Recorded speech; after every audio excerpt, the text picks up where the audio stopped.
Melanjutkan video saya terdahulu, saya mau disclaimer dulu.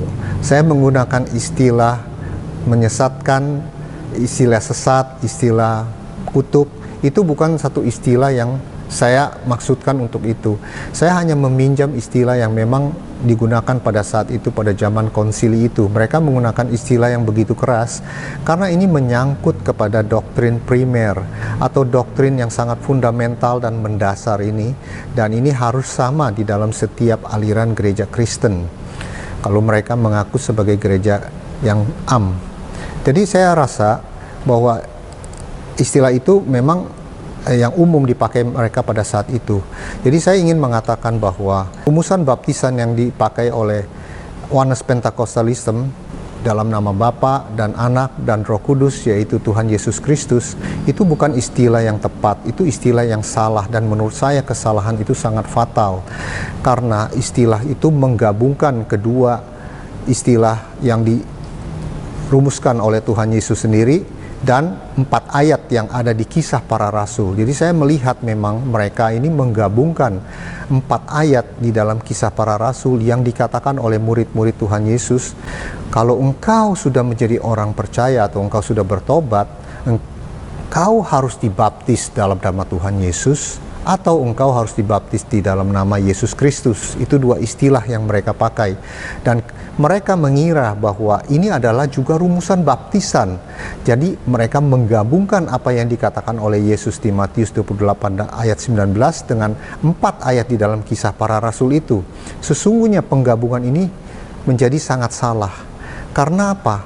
Karena kita lihat 4 ayat ini itu bukan rumusan baptisan. Itu adalah satu ajakan atau satu himbauan dari para rasul itu kepada orang-orang yang sudah bertobat untuk mereka boleh dibaptis. Jadi lanjutannya setelah bertobat mereka harus dibaptis dalam nama Tuhan Yesus, dikatakan seperti itu. Nah, apa maksud dibaptis dalam nama Tuhan Yesus atau Yesus Kristus? Itu adalah baptisan yang dianjurkan atau baptisan yang diperintah oleh Tuhan Yesus untuk dibaptis atas namanya, mewakili Tuhan Yesus, otoritas yang diberikan oleh Tuhan Yesus kepada para rasul pada waktu itu. Jadi ini adalah satu ajakan. Kita bisa melihat juga di mana kata yang dipakai, dibaptis dalam nama. Artinya dibaptis itu adalah kata pasif, bukan aktif, bukan satu perintah, itu hanya satu ajakan. Nah, kalau di Matius 28 ayat 19 itu adalah kalimat aktif, baptislah dengan rumusan ini dalam nama Bapa dan Putra dan Roh Kudus. Nah, jadi saya melihat di sini bahwa ini adalah satu kekeliruan yang cukup fatal kalau itu menggabungkan di dalam hal itu. Kita melihat itu adalah kejadian Yesus bilang kepada murid-muridnya, engkau jangan kemana-mana, tinggal di Yerusalem.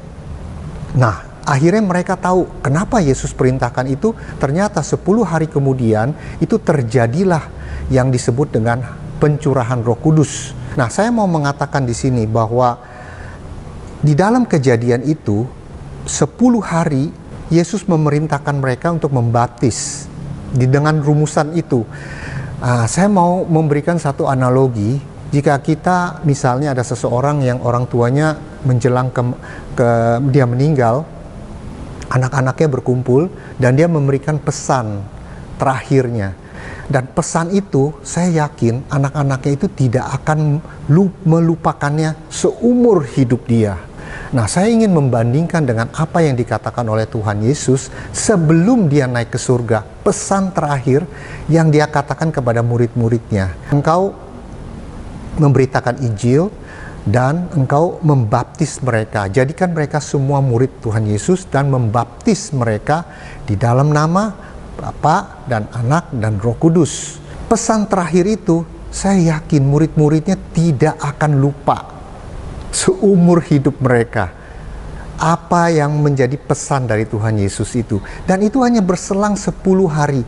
Masa di dalam 10 hari itu seluruh murid-muridnya yang hadir pada saat itu lupa semuanya? Saya kok nggak yakin ya, kok bisa lupa. Sepanjang berselang 10, dan itu pesan terakhir dan pesan yang sangat penting. Jadi saya melihat di sini ada satu kekeliruan untuk menggabungkan di sana. Dan ini menjadi satu poin penting Kalau kita melihat, saya membaca di hanya satu ayat saja yang ada di Kisah Para Rasul, di mana Paulus itu melayani di Efesus setelah kejadian di pencurahan Roh Kudus itu. Kalau kita lihat, dia katakan itu, ketika mereka mendengar hal itu, mereka dibaptis dalam nama Tuhan Yesus. Paulus itu menanyakan kepada mereka bahwa mereka ini kan sudah bertobat. Engkau sudah pernah dibaptis belum? Mereka bilang mereka sudah dibaptis, tapi dibaptis oleh Yohanes. Yang dimaksud di situ adalah Yohanes Pembaptis. Nah, perlu diketahui bahwa baptisan Yohanes Pembaptis itu adalah baptisan pertobatan. Pertobatan dari apa? Pertobatan dari perbuatan dosa mereka, perbuatan mereka yang dari sisi moral mereka bersalah, dan mereka minta supaya Yohanes Pembaptis membaptis mereka, artinya menyucikan mereka dari dosa-dosa mereka. Mereka menyesali dosa-dosa perbuatan salah mereka, pelanggaran mereka. Dan itu bukan baptisan terima Tuhan Yesus sebagai Tuhan dan Juru Selamat. Ingat itu bukan sama sekali. Kenapa? Paulus dengan tegas mengatakan, kalau engkau sudah dibaptis oleh baptisan Yohanes Pembaptis, engkau harus dibaptis dengan baptisan yang diperintahkan oleh Tuhan Yesus ini. Baptis dalam nama Tuhan Yesus. Maksudnya, dibaptis atas nama Tuhan Yesus. Yang atas nama itu adalah para rasul itu yang membaptis atas nama Tuhan Yesus, karena dia, Yesus, yang memerintahkan untuk membaptis mereka, mewakili Tuhan Yesus pada saat itu. Nah, pada zaman sekarang siapa yang mewakili? Bisa gembala sidang, para pendeta yang diberikan otoritas itu oleh Tuhan Yesus. Jadi, sekali lagi saya katakan, baptisan itu yang di Kisah Para Rasul, dibaptis dalam nama Tuhan Yesus atau dibaptis dalam Yesus Kristus, itu bukan rumusan baptisan.